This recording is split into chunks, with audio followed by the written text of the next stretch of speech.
What is up, Michigan Nation? It's your boy TJ Ronin. We have a new show. This is the Michigan Monday podcast. We have Minnie in the house who is joining me. How are you, Minnie? Hey, TJ. How's it going?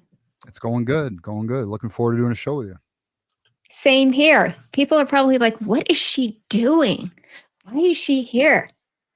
Well, I hate to break it to you guys, but I'm your guys' new interim head coach. Yeah, she's taking over. Definitely a full DEI hire. Just kidding. The real DEI hire, everyone's calling Sherrone a DEI. He's not a DEI hire. But yeah, so give a little backstory before we get this show going.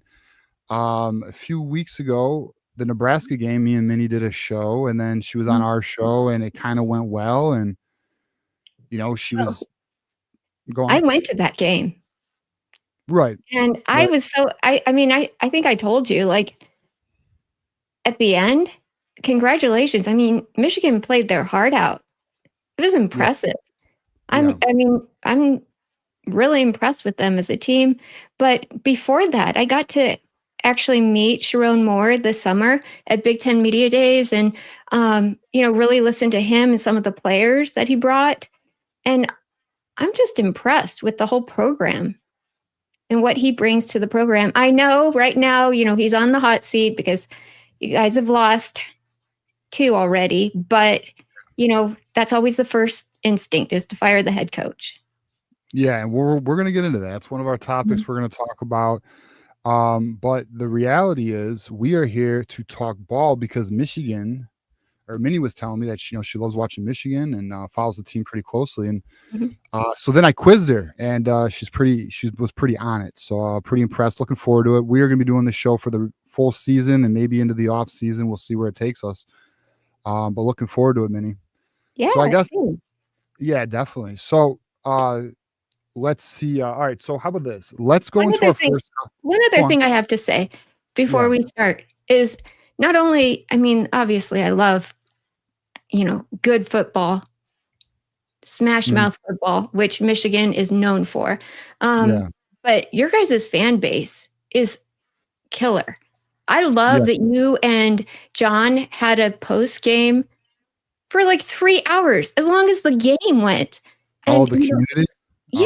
Many people are engaged, and they're, it's so impressive. I love that heart and that spirit. And so, I want to be a part of it if you guys will accept me.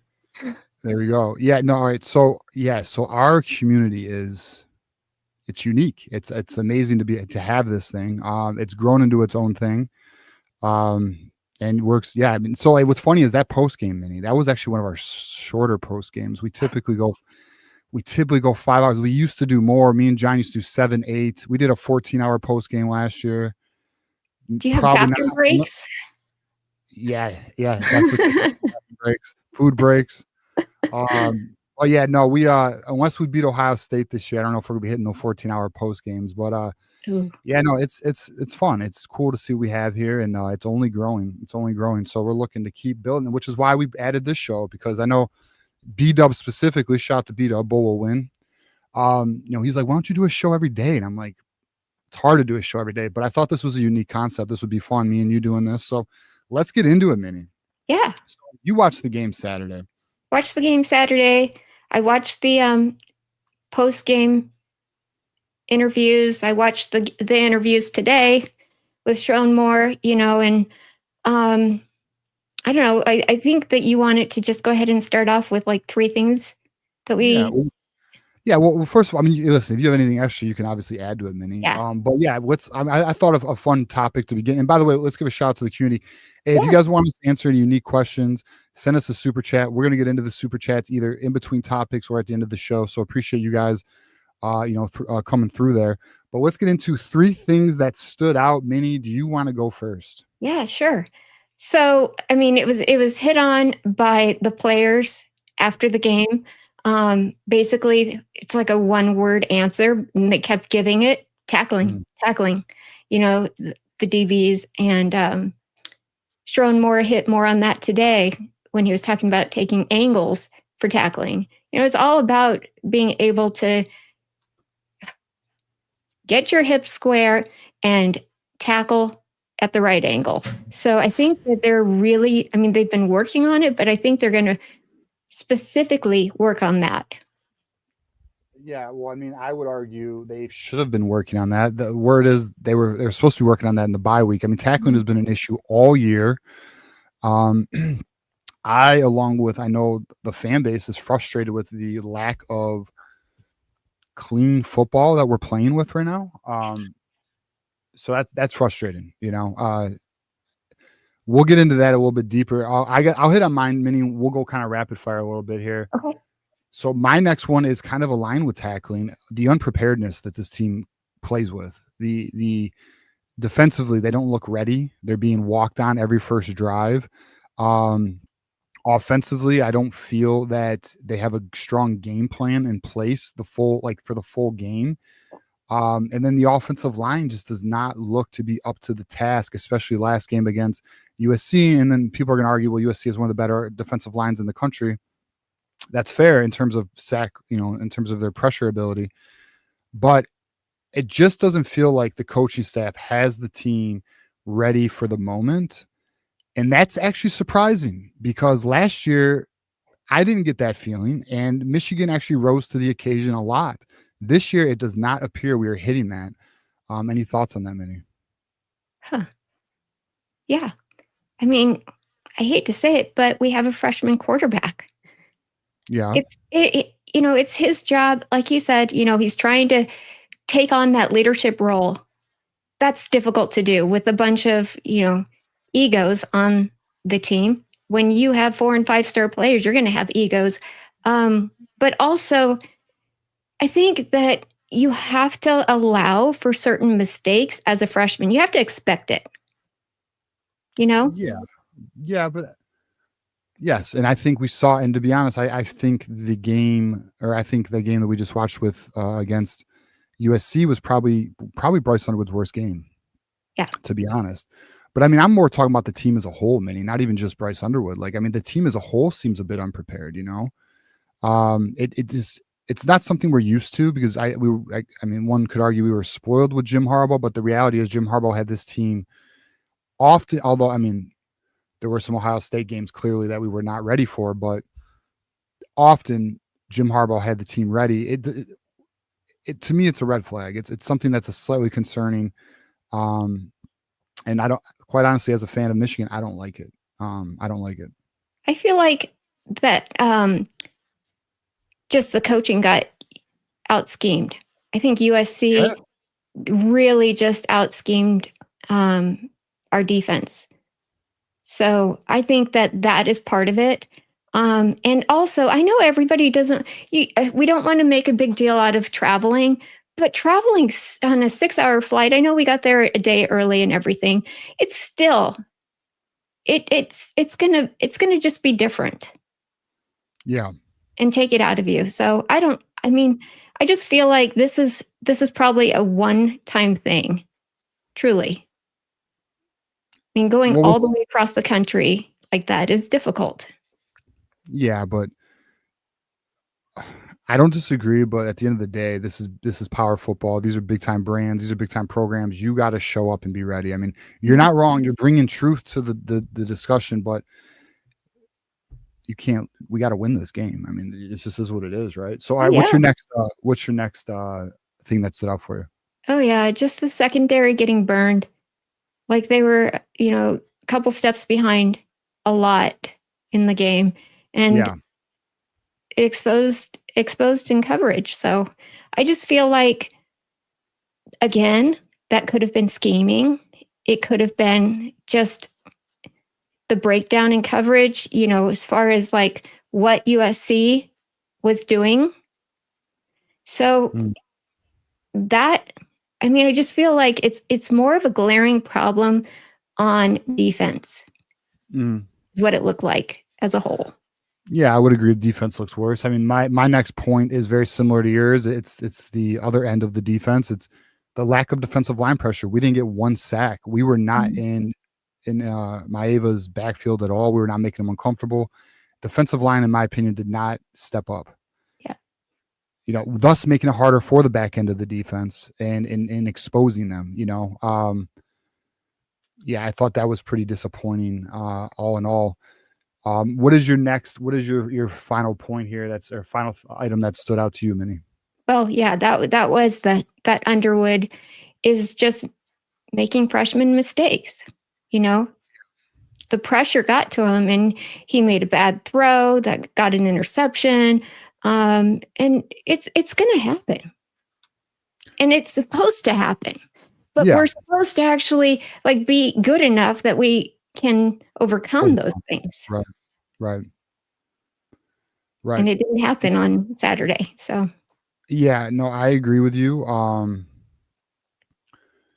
Yeah, I mean, fully listen, Bryce Underwood's going to have these games, right? And it's up to the team to support him, and help him overcome those. Now, I will say there were some throws that Underwood made that he definitely should have, but you know, I'm not upset. Underwood's in terms of like my rank of concern, it's not Underwood. I mean, it's just not. There's so many other issues, and one oh, of I and agree. Yeah. no, but don't be wrong though. Like you're right. I mean, it's a fair point on Underwood in terms of it was really not his best game. It just wasn't. It wasn't a high scoring game. And that's part of the problem is there were some mistakes made. Yeah. But it's supposed to be. Defense needs to do their job and keep the score low. So 100%, 100%. So here's my last point. I think this is actually one of the biggest things that I've come to realize that I think is a paradigm shift for our program. We are no longer the bully on the field. We are no longer the team that is out physicaling the other team. We are no longer the team that we were the team that was soft on Saturday. We were the team being pushed. And that's not something we have not been. That's something we are not used to since 2020. yeah. To be quite frank with you, and that it sucks to see that change in the program because it means, and that will lead us to our next. Well, actually, we got two more topics, but our last topic it'll lead us to that where we're going to be talking more about Sherrone Moore. What's your thoughts on that, Minnie? Did you notice this as well, or do you think I'm wrong? Yeah. Okay. So I just wanted to make sure because I remember seeing a couple of their players laying on the ground and not being able to play after that. Okay. From Saturday. And sure enough, their running backs, Wayman Jordan and Eli Sanders, did suffer significant injuries. Not that I want anyone injured. I'm just saying, like we were pretty tough. When we got to them, we were pretty tough. Look, football is a physical sport, so yeah, there's going to be injuries. But like Minnie, we were being pushed off the line. Our defensive line couldn't get pressure. Our tackling was poor. We were not out physicaling the opponent like we typically do.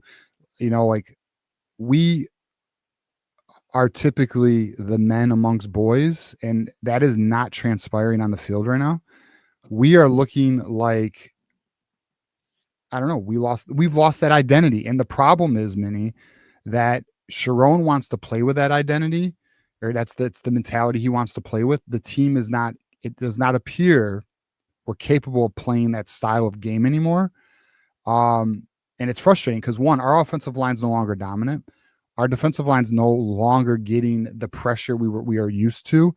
And then when it comes to the tackling of the team, you already mentioned it. It's one of the poorest it's been in a long time. We are not what we have been, quite frankly. Yeah. And that's a problem. Even I'm not saying, by me saying we are no longer the bully on the field, I'm not saying there's not physical plays and it's not hard out there, because it is. But at the end of the day, just because some dudes got hurt, it doesn't mean that we were the one who was dominating. USC, in my opinion, was owning us on that field. Yeah. You're not wrong. Their offense took over. I mean, the whole first quarter, they were dominant.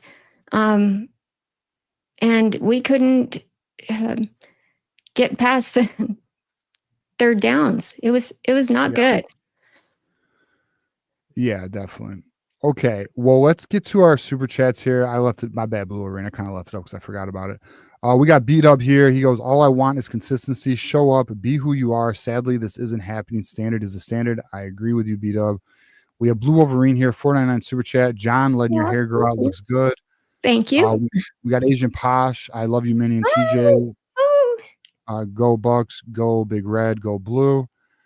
Probably one of the most blasphemous statements you can make. Then we have Brian here, Sherrone, looking like a cornball today. We will get into it, Brian. I promise you. That is going to be our final topic of the show. We're going to get into Sherrone. We got Beat Up here. End of the day, defense didn't play sound at all. They fouled all the movement and was tricked consistently or constantly. I agree. 100%. Yeah, defense just did not play well. The team just did not play well. Michigan is not playing well. So how about this? Let's get into our next topic. What are the 3 players who stuck out to you, Minnie? Well, I mean, I'm going to have to say Justice Haynes, number 1. Yeah. His injury, his not being there, I think took a toll on the team, and I think it took a toll on the game. Not that our other running back wasn't good. It's just he's fantastic. Yeah. So we need to get him healthy. And Sherrone said today that he'll probably be able to play this weekend. Yeah, right. Which is huge. We need him. Although I will say, so my first player is Justice Haynes as well. My second player is Jordan Marshall. I thought Jordan Marshall stepped in, played well. Obviously not Justice Haynes, but he really impressed me. That was his best game of the year. I really feel Jordan Marshall stepped to the plate, did his job, and I don't see how you can be critical of Justice Haynes or Jordan Marshall. Both of them did their job Saturday. Who is your next player? Yeah. Andrew Marsh. Yep. Simply because when we needed big plays, he was there. That's right. At 69-yard touchdown. Whoa. Yeah, exactly. If only it would come sooner. Yeah, right. So we're 100% in lockstep, Minnie. My 3 players are Justice Haynes, who you mentioned, Jordan Marshall, who I mentioned, and then Andrew Marsh, who you just mentioned. That is my 3 players. I do not feel, although do you have another player? I do. Who? Donovan McCulley. Okay. And I think that's fair. I mean, it's Don McCulley, I do think did a pretty solid job. But yeah, I mean, I have no issue with the Don McCulley addition. Outside of those 4 players, though, I think everybody deserves blame. And I know the players themselves, such as Marshall and Haynes, would say, no, we deserve it too. But the reality is those 4, along with McCulley, they did their jobs. They stepped up and they played well. We got another super chat here, $4.99. Next Penn State head coach, Dan Mullen, Alex Golish, or Spencer Danielson. I personally think they're going to call Brian Hartline, but he won't accept it. You know, what's interesting about the Penn State thing is apparently they're interested in Matt Rule. I mean, apparently that's like there's some buzz about. Actually, that's funny, Minnie. I'm sorry, I didn't even think about that. What's your thoughts about the Penn State rumors on Matt Rule? Yeah, it's not going to happen. It's not going to happen. No. I have no interest in rumors. If it happens, it happens. But you know what? He's building a program over there in Lincoln, and he's bought in. I'm sure it's a dream job for him, like to go to his alma mater. Who wouldn't want that? But he's already doing something really special that he has his heart in, and it's not about money, because I don't know. Well, you remember he used to be an NFL coach. Yes. And then he got paid, like, I don't even want to. But he got a big buyout. Yeah, a lot of money. And he could have just sat it out and waited and not taken any head coaching jobs. But he decided to, that Lincoln was the job for him. He wanted to, like, I have to tell you, the thing is that Huskers were a broken program. Broken. Like, bottom of the barrel program. Nobody wanted it. Whatever could happen, I told you, happened. Like, it seemed like it was disaster left and right. So for him to even, come to Nebraska and start rebuilding it, why would you want to leave that? You have every piece around you. You have, your whole family's living there. His parents moved there. So what's interesting is, I noticed, like, for example, Indiana. So like Kurt Signetti, right? Like there's like buzz that like teams might be going after him. And then these Indiana fans, they have like this delusion that like their program has reached some status, like they're on the level of the big boys, and they're not. And one thing I'm noticing is, like, when it comes to like teams who have their coaches being targeted, the reality is with Nebraska and Matt Rule, here's what happens with Matt Rule, right? It's not that Nebraska is not a respectable program, because they are. Yeah. But by going to a new school, how long has Matt Rule been in Nebraska? This is his third year. And I know exactly where you're going with this. What has he done? Right? Well, my point is, though, he gets a clean slate. He gets a clean slate, a new contract. Like that is sometimes appealing. Now, it doesn't mean it's going to happen. He may very well remain in Nebraska. But it's interesting. It's, to be honest, if I was Matt Rule, I would leave Nebraska, not because because the reason why is I get a fat contract, I get a fresh start, and I get to demand all the demands I want, because I would tell Penn State, listen, I need this type of NIL commitment. I need these types of this X amount of resources, blah, blah, blah. And then I need this type of like coaching staff budget. And they're going to give him everything, because they just paid Minnie. I know. $58 million to get rid of James Franklin. They're not effing around. I know they're not. So if I was Matt Rule, I would do it. I'll be honest. But we'll see. I mean, maybe they got somebody else in mind. Now, I know Michigander also mentions Dan Mullen. I think that's an interesting. I agree, but from my understanding, Dan Mullen has not been contacted yet. So we'll see on that. Who just got fired today was Brian Callahan from the Titans. Yeah, Tennessee Titans head coach. Yeah. Yeah. He's available.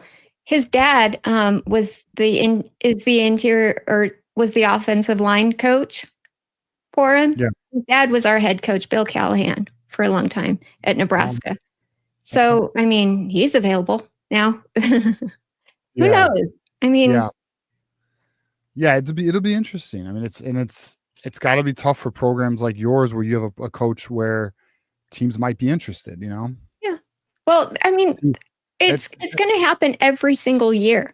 Every year. That's not something I need to worry about, Minnie, because no one's interested in my head coach. Are you sure? Yeah, I don't think right now they are. But that brings us to our next topic and final topic, Minnie. So now we're going to talk about Sherrone Moore here. And the question is Sherrone Moore the right man for the job?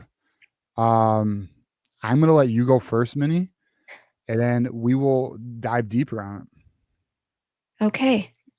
Well, unfortunately, we both agreed on what the hot topic was, but I am like kind of like I have one foot in each boat.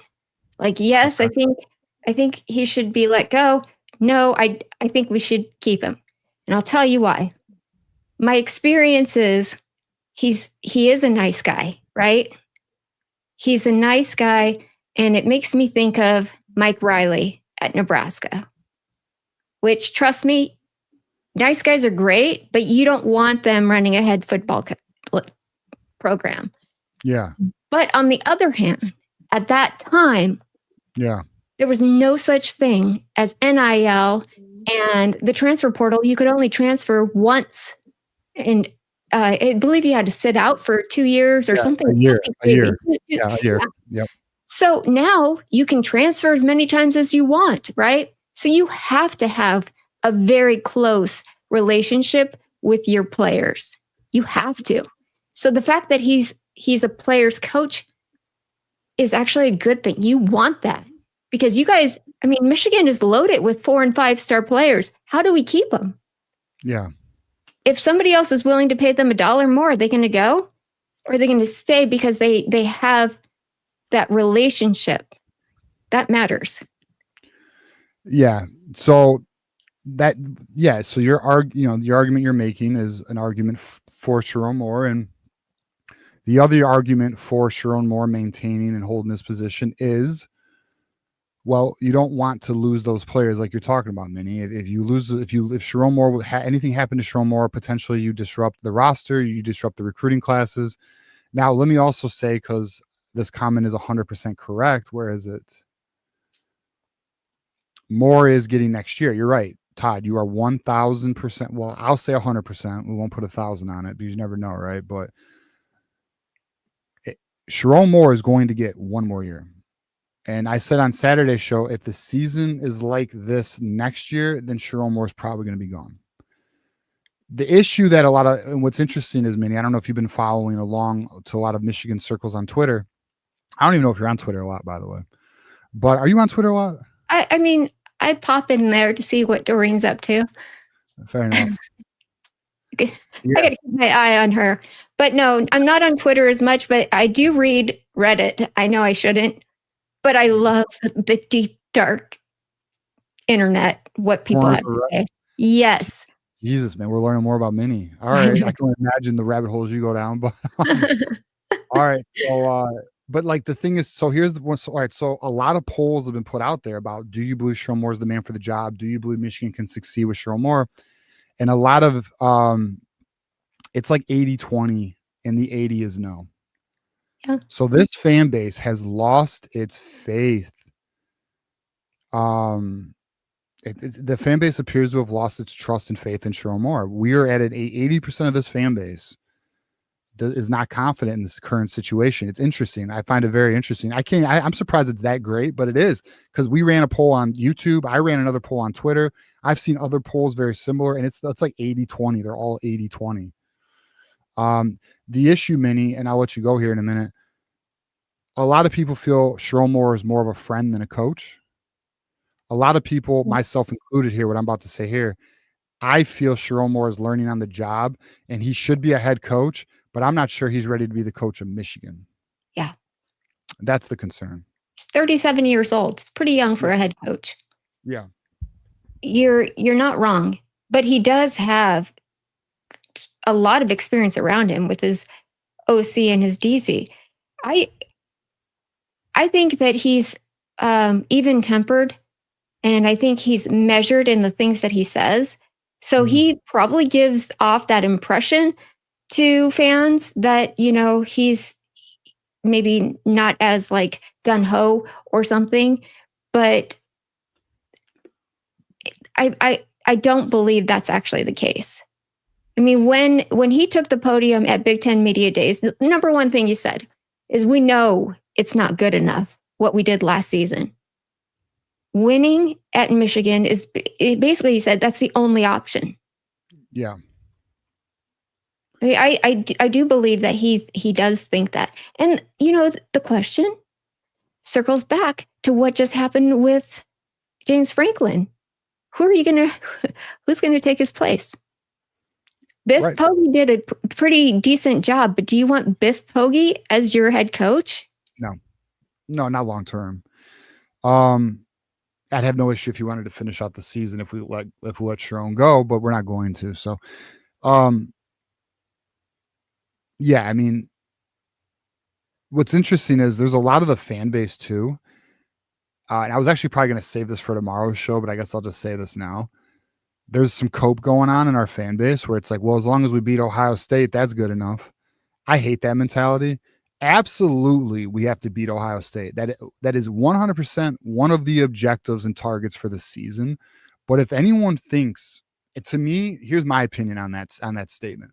If any Michigan fan says, well, as long as we beat Ohio State, it's a successful season, I think you're lying.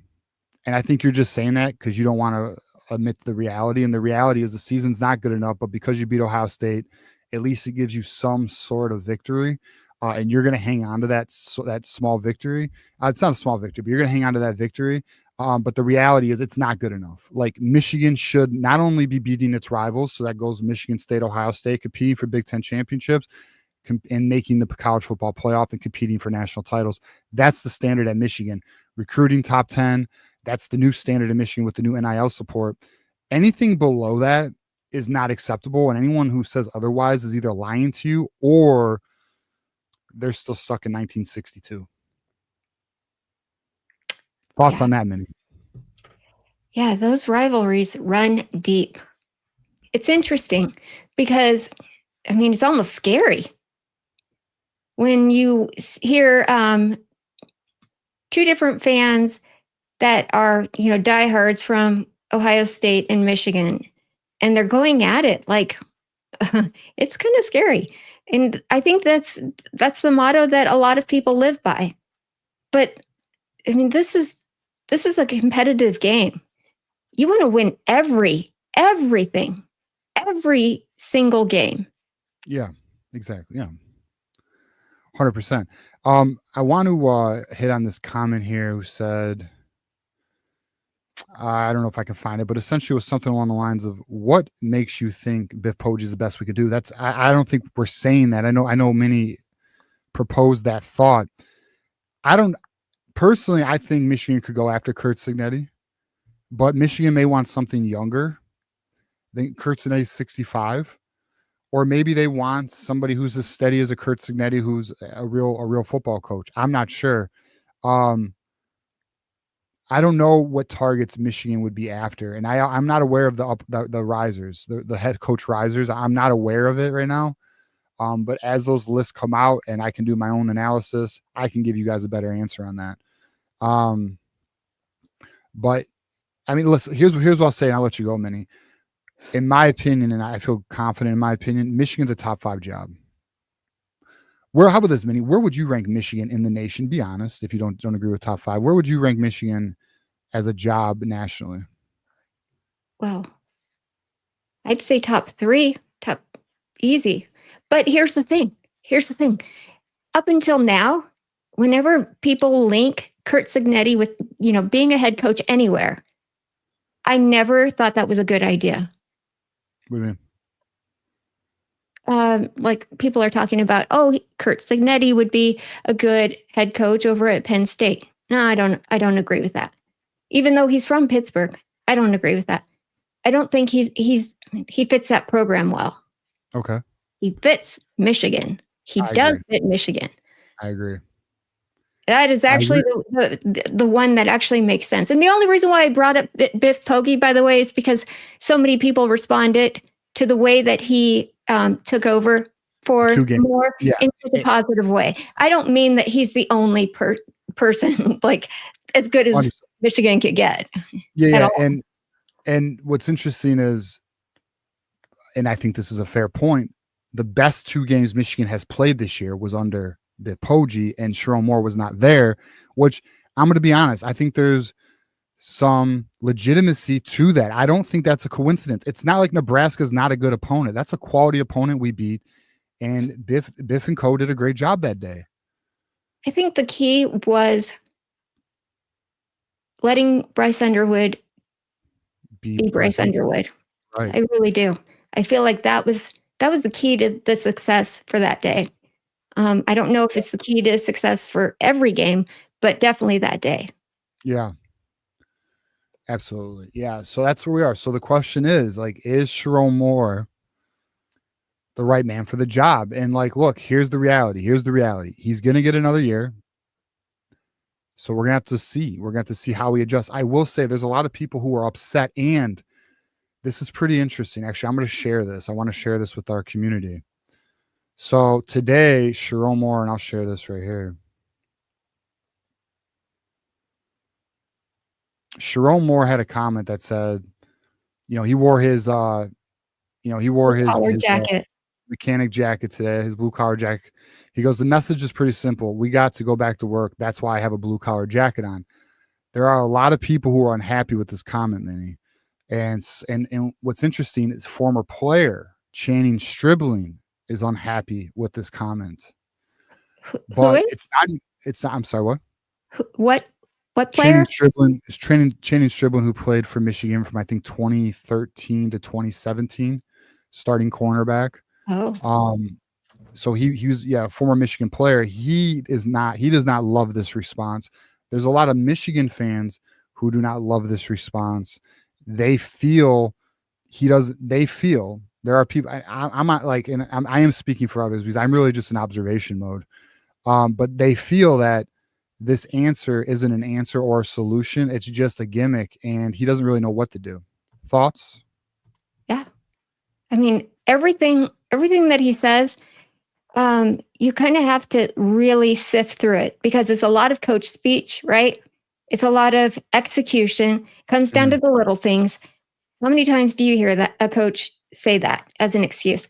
But the thing is he does kind of go into, we need to get the tight ends involved more on offense. He does talk about we need more consistency on punting. So those things he's actually like pinpointing. This is definitely what we need to improve. And I'm happy with that. Yeah. Identify the problems and fix it. That's all I care about. Yeah. I agree. It's something it's something we're just gonna have to monitor. I think it's interesting. I know the fan base is restless right now. But we're gonna have to ride this out, guys. We will have to ride this out. Let's read some super chats, and I want to share something with the community that I just found on social media. I thought that was interesting. But we got Blue Wolverine here. He says, like the live. For those who are unaware, this is the new Monday show at 7 p.m. It's called Michigan Mondays. This is where me and Minnie give our take on what we saw over the weekend and kind of, I guess we could, we can look ahead after these super chats. Let's look ahead at the Washington game, Minnie. We also got GT here. My wife only committed to marrying me once. Multiple transfer portal windows opened up, so I have mixed feelings about it ending. All right, $5. Thank you, GT. We have Michigander here, $4.99 super chat. More likely next Michigan head coach, John Harbaugh, Jason Eck, or Kurt Signetti. The John Harbaugh one's interesting. Who said that? Maybe it was Saturday night we were talking. That's the Baltimore Ravens head coach. Things are going really bad in Baltimore right now. I mean, listen, John Harbaugh will get another NFL job, but I mean, it would be something if he came to Ann Arbor. Like, what if John Harbaugh came to Ann Arbor? That'd be hilarious. Oh my God. Then he hires Connor Stallions, and Connor Stallions has a 1-year suspension and comes back. That'd be such a dream. All right, we got another super Michigander. Thank you again, Michigander. Thank you. TJ, I promise you, if Sherrone Moore loses Ohio State, they'll fire Sherrone Moore. These boosters won't be wasting money. So that is the only way. You're right. I agree, Michigander. I agree with you. If it was going to happen, it would have to be booster led. And I'm going to tell you right now, just the way it appears, boosters have some influence in Michigan right now. So, to what extent, we'll see. It's again, we're all in observation mode. What I wanted to share with everybody, I thought this was kind of cool, is look at Savion Hyder literally recruiting for Michigan right now. This is kind of some breaking news stuff, I guess. I mean, it's not that breaking news, it was 41 minutes ago, but Davion Brown, 4-star wide receiver out of Virginia, has decommitted from Penn State. This kid is a 26, guys. He is a 26, and look who is recruiting It's Savion Hyder in the house. That's what I don't know if you know who he is, Minnie, but he's the number one running back in the nation right now. Big Nice. player, 5-star player. Pretty sweet to see that. I'll say that. Love it. Love Yeah. still haven't seen our top players recruiting for us. All right. So, all right, Minnie, how about this? Let's get into real quick. We got Washington next week. I mean, let me ask you, do you think Michigan rebounds, or do you think we're going to see more of the same Oh next yeah. week? No. Washington, I hate to talk bad about any program that's trying to rebuild. They're trying to rebuild in Washington. Yeah. They're going to give it all they can, but bottom line, there's no doubt in my mind, Michigan is a way better team. Not just a little, like way better. Yeah. What's interesting is Vegas agrees with you. Vegas has opened the line. Michigan is a 6.5 point favorite against Washington, which is interesting because Washington's a borderline top 25 team right now. I said on Saturday's show, I do think we win, but I don't think I think 6.5 is a pretty big spread. I would put it probably around 3. But that's me. I don't know. I to be honest, I would take Washington in the points if I was a betting man. Yeah. I don't know. From what I've seen, I think that they're just trying to get through, trying to rebuild, And Yeah. I respect them. I respect Jed Fish. And I like Ryan Walters as their defensive coordinator. I just think that they don't have a whole lot of talent. Yeah. Lacking a little bit of top end talent, huh? Well, we're going to find out because they're going to be here next Saturday, and we are going to do the aftermath Monday. So looking forward to that, Minnie. So I guess let me ask you this: how was your first show? We do have another super chat, so hold on. Okay, let's get to that. We got Andrew Hayden in the house. $1.09 in super chat. They won't fire Moore, but Wink, Newsom, Bellamy. Okay, let's play with that idea. I don't, Minnie, I'm not entirely sure how familiar you are with our position coaches, but okay, let's just say hypothetically they do fire or they keep Sherrone Moore. Okay, so likely we're keeping Sherrone Moore another year. I think we would all agree that is the likely outcome. What changes does Sherrone Moore make? I do think the Wink Martindale one's actually. I think it's possible, and a name to think about is Chris Partridge, the linebacker coach for the Seattle Seahawks under Mike McDonald's system currently. He knows the Ravens system. He's been in this. That'd be absolutely Hollywood cinema if we were to get Chris Partridge back. Because I don't know if you know this, Minnie, but we let Chris Partridge go during the whole sign gate situation, NCAA investigation. But Chris Partridge was unfortunately wrongfully terminated. This was proven. And so hopefully he's willing to come back. Hopefully there's no hard feelings. Ward Manuel F that one up. Jim Harbaugh was very unhappy with that firing.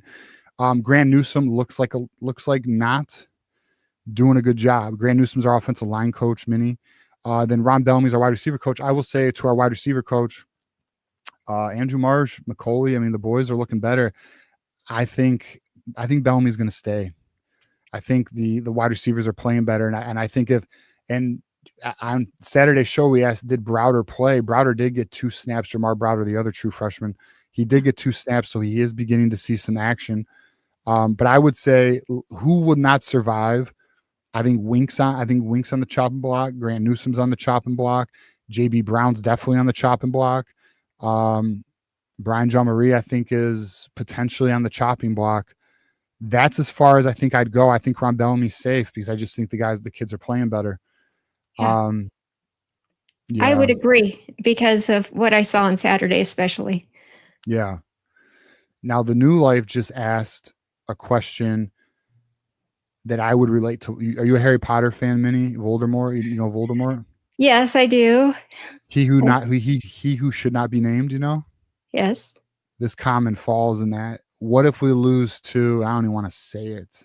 It's disgusting. Oh, give me a break. You know that there were rumors about John, what's his name? Smith. Is his name? Jonathan Smith? What about him? Yeah, Jonathan Smith getting fired yesterday. Well, apparently there's some unhappy the fan base is out on Smith. That's another one. You know, I tell you, it's brutal. It's because I'll tell you why. In this day and age, when you can actually turn over an entire roster, like what Deion Sanders did his first year at Colorado, you can do that now, and that's what people expect. If we're not winning, there's something wrong with the head coach. Well, there has to be honest though, Minnie, I'll say this. Here's the problem with Jonathan Smith at Michigan State, though. He doesn't have the resources to succeed. Yeah. So unless they figure that out, no matter what coach it is so rare to get a Kurt Signetti. Yeah. It's so rare. Like we're talking once every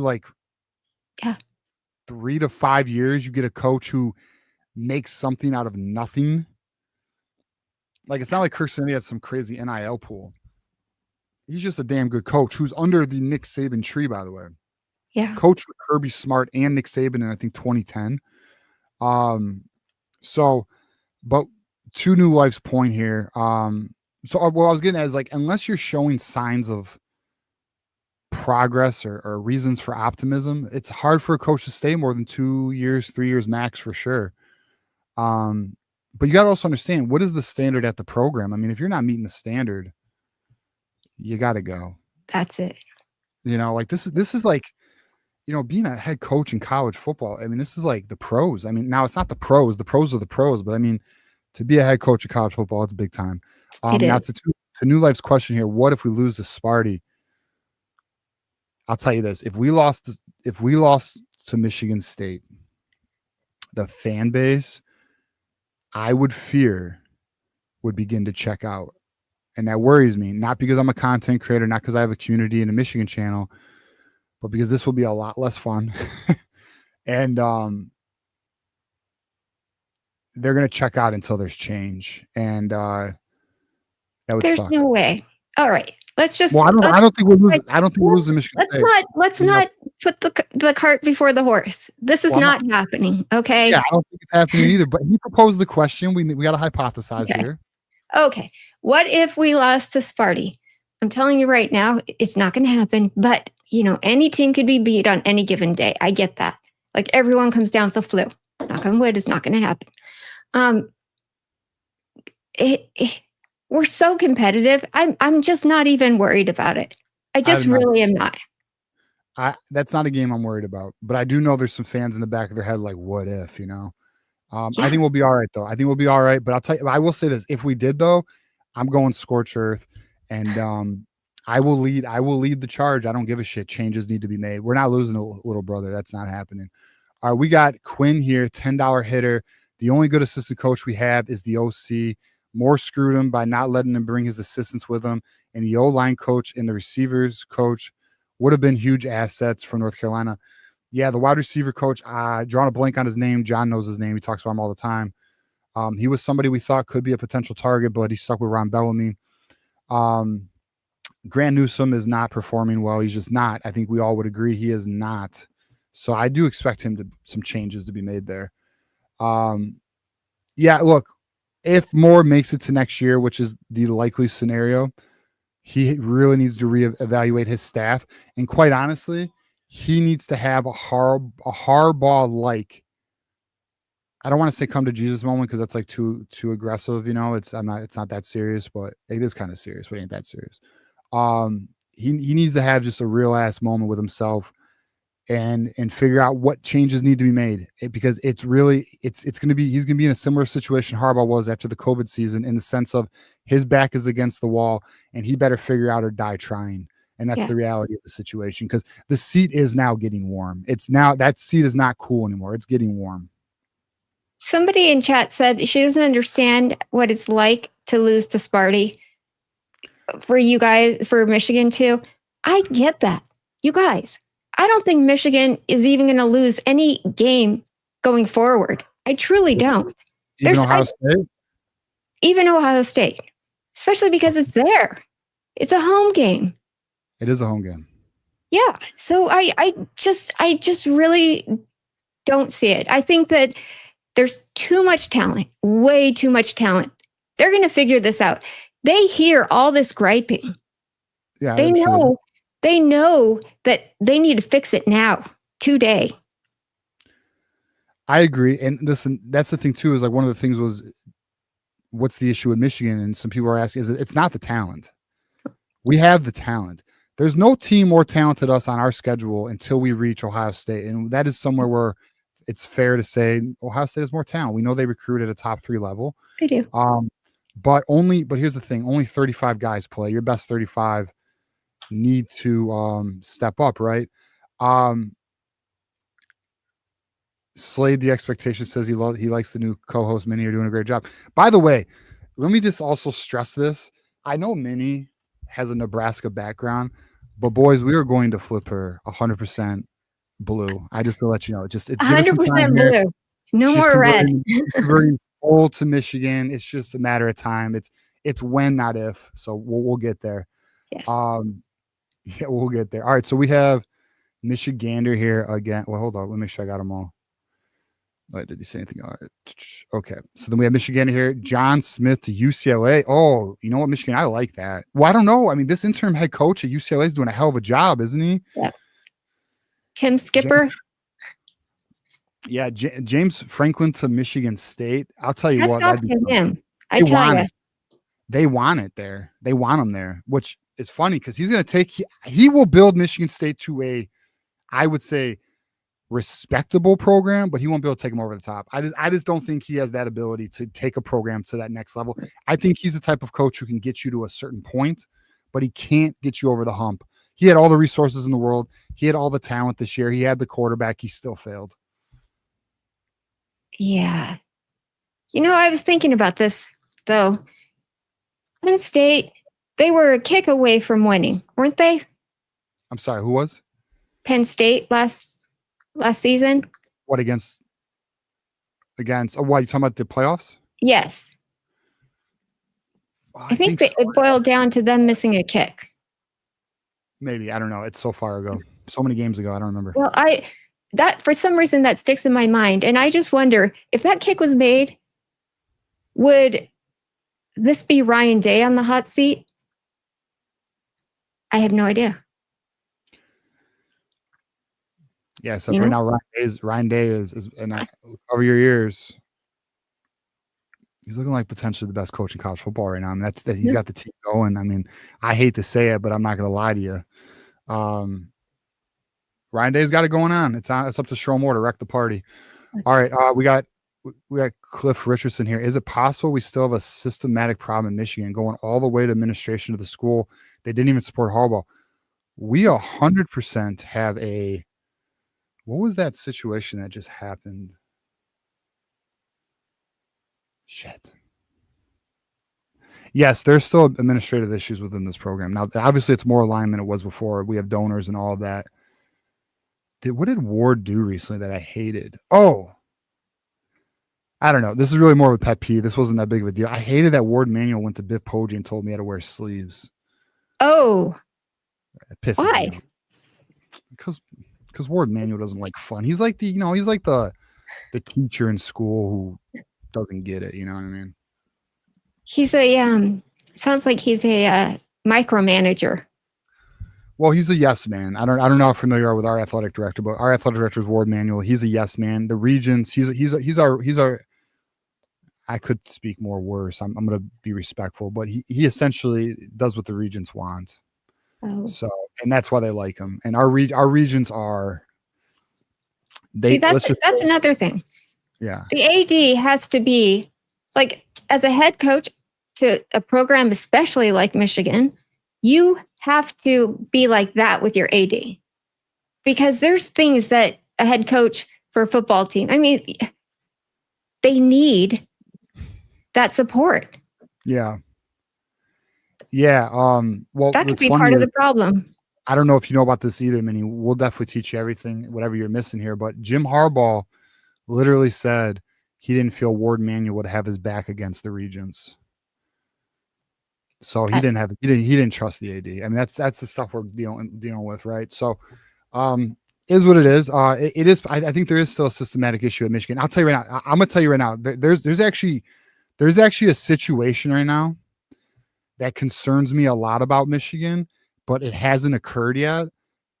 But I think it's going to be a problem. And what I mean is, there's now the transfer portal window is now There's one transfer portal window, and I believe it's like, I think it's like January 5th to like the 18th or something. It's like a 13-day window, right? Yep. That's a problem for Michigan. That's a very big problem for Michigan because we don't have academic exemptions. So if players are not admitted by a certain date, they can't get into winter semester, and we don't make those exceptions. And we lost out on 3 transfers last year because of this. We lost out on Rocco Spindler, who went to Nebraska, right? Okay. We lost out on Skylar Bell, and we lost out on another player, all because we could not get them in for winter semester. They would have had to wait all the way to June, Minnie. They would have missed spring ball. That's a problem. Rocco Spindler is the best offensive lineman that Nebraska has. Yeah, and we could have had him. Well, let's just say the interest was there in the very beginning until we couldn't get him in. I mean, it was known that play in the NFL. What better chance does he have than playing at Michigan? So it's something now. I'm just wondering. I'm waiting until we get to the transfer portal, but it's something that is in the back of my mind. Like, this might not be good for us. This could potentially not be good, but maybe Michigan will make the changes. Maybe the boosters can apply enough pressure and say, look, we're not funding your football program unless you fix this. There should be athletic exemptions. All school, not all, a lot of schools do these. Even academic prestigious ones like Duke, they do athletic exemptions. We're going to see, but I do know that Michigan's winter semester, typically it's an issue, but we'll get, hopefully we'll cross that bridge when we get there. We're not there yet. We're still in season.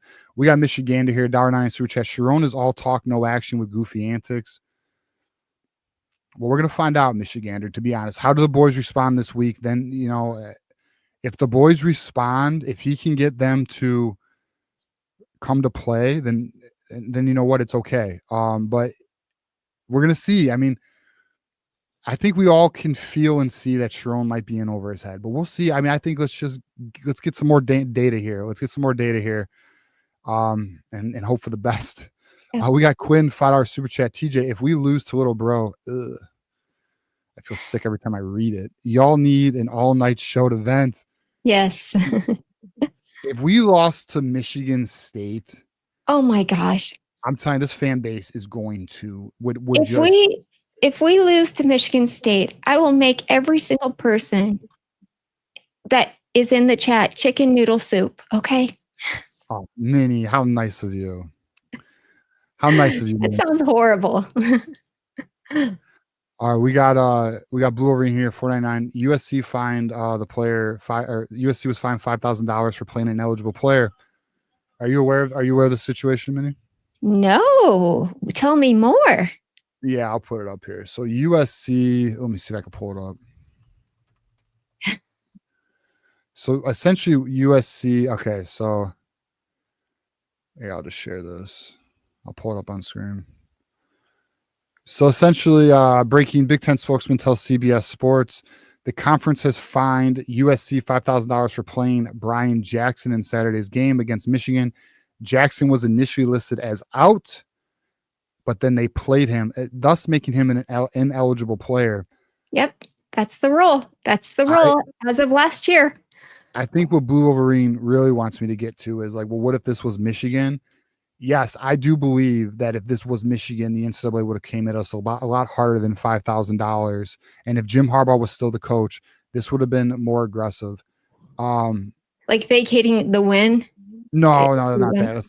They're not going to vacate. No, not vacate. Oh, shit. I don't know. I didn't think about that, but I hear what you're saying because typically the only way you get vacated wins is ineligible players. Yeah. I don't know, but I do think it'd be far more than $5,000 if it was a Michigan situation. Well, I suppose if you do it for one team, you have to do it for all. So they set the standard right there. Oh, there's a precedence. Yeah, there's a precedence now. I don't know. I haven't heard of any other team getting this discipline since they came out with this rule last year. So yeah. But I do like that USC got fined.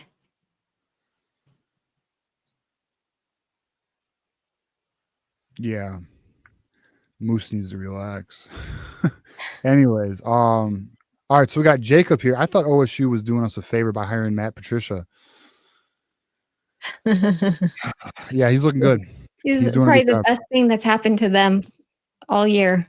He's doing a very good job. Matty P is doing a good job. I mean, what is there to say? I mean, unfortunately, he's got it down. No one's figuring it out. It doesn't mean he can't be figured out, but right now he's got it going. So, I mean, look, at the end of the day, hats off to Ohio State because they, and I mentioned this before, the thing that I respect about Ohio State is their desire to win.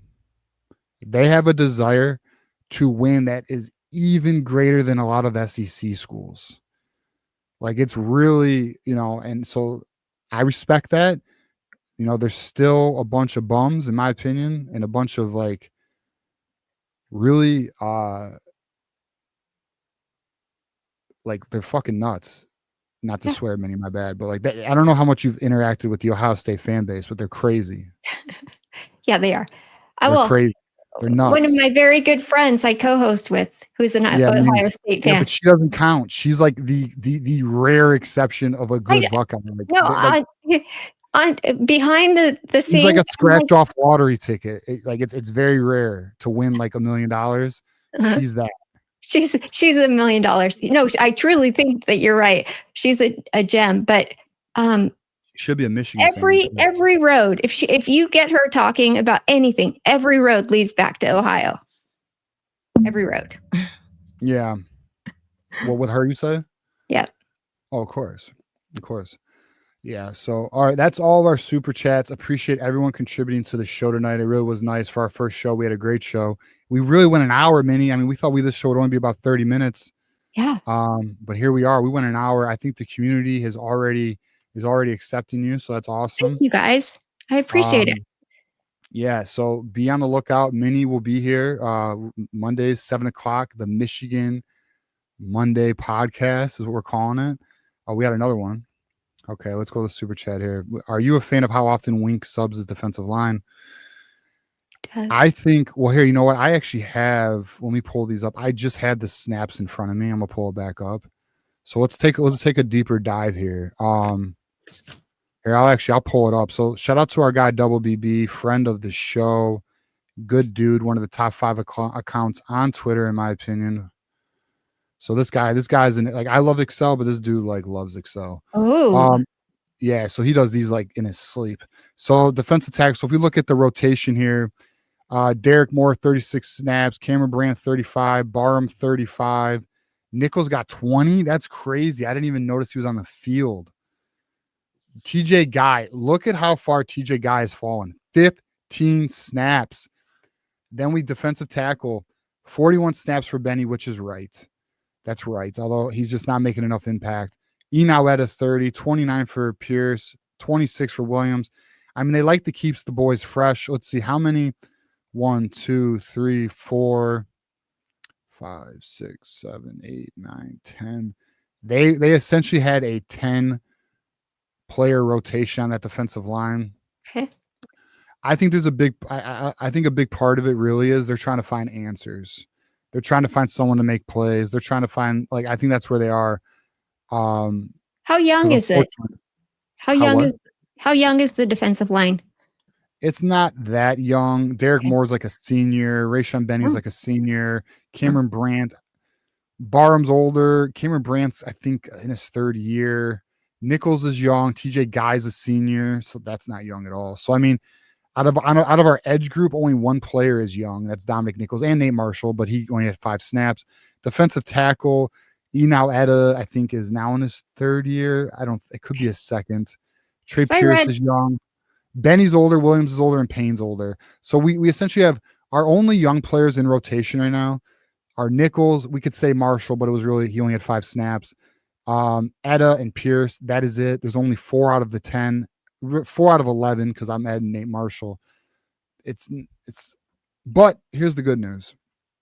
We have a lot of young talent coming. So it should be okay.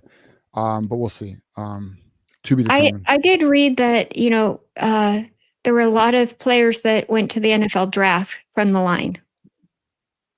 Yeah. I mean, yeah, we lost Josiah Stewart, and I think in the Mhm. third round we lost Kenneth Grant and Mason Graham in the first round. Who else?